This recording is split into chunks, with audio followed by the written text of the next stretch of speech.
بازم سلام و بازم موشکا. آخه من چی بگم از دست این سید علی قزمی؟ یه کار بعد کلی پستونشینی اومد ابروی نظامشو درست کنه، زد چشم و چارشو کور کرد.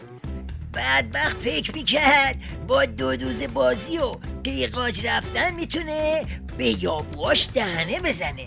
واسه همینم بود که از یه طرف اینو گفت هیچ کس نباید این مجموعه مذاکره کنندگان ما را با مجموعه شامل آمریکا که به اصطلاح همون 6 دولت 5 به علاوه 1، هیچ کس نباید این مأموران دولت جمهوری اسلامی ایران رو سازشکار بدانه.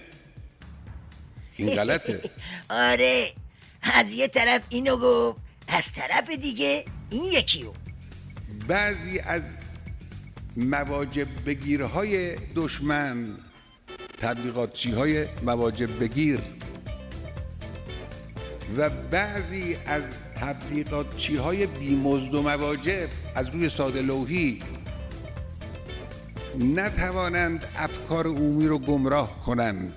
بله، اینجا بود که شربت مداری گیج خوردن سید علی رو روی هوا قاپید و به جای این که بلوم عربدش رو بیاره پایین گذاشت رو استریو، یعنی کوسه و شیخفری و تیم مذاکره کننده رو چپون تو خورجین مواجب بگیرا و ایکس و ایگرگ نامعلوم و چپون تو جیب بغل تیم مذاکره کنندگان. بعدم شما بلند کرد و بیا و ببین.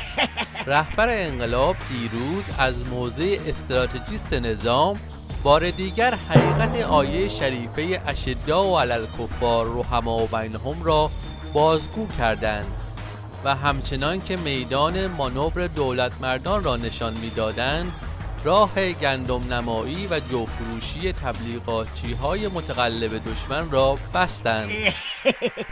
از اون طرف روحانی هم گفت اینطوریه؟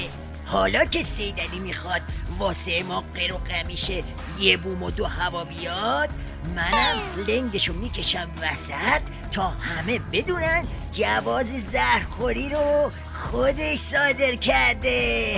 ما از مقام معظم رهبری که در سخنان امروزشون همانند گذشته از سیاست دولت در مذاکره با 5 به اضافه 1 دیپلماسی دولت حمایت فرمودند، صمیمانه تشکر می‌کنیم.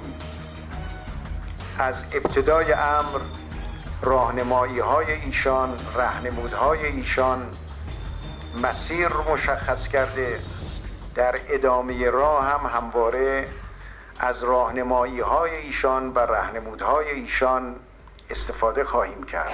سید علی فکر کرد با یه ویراژ قهرمانانه میتونه سر و صداها رو بخوابونه و به هر ضرب و زوری که شده موج مذاکره رو رد کنه و ریشش رو از زیر قیچی تحریما بکشه بیرون. اما از اون طرف کوسه ریش پد ریش ولی فقیه رو گرفته، حالا بکش کی نکش. بله اینجوری هست. اینجاست که باید گفت سر گاو ولایت بدجوری تو خمره گیر کرده. حالا کوسه بکش، سید علی بکش. موش گاوم میدونه ته خط کله گاوه که کنده میشه.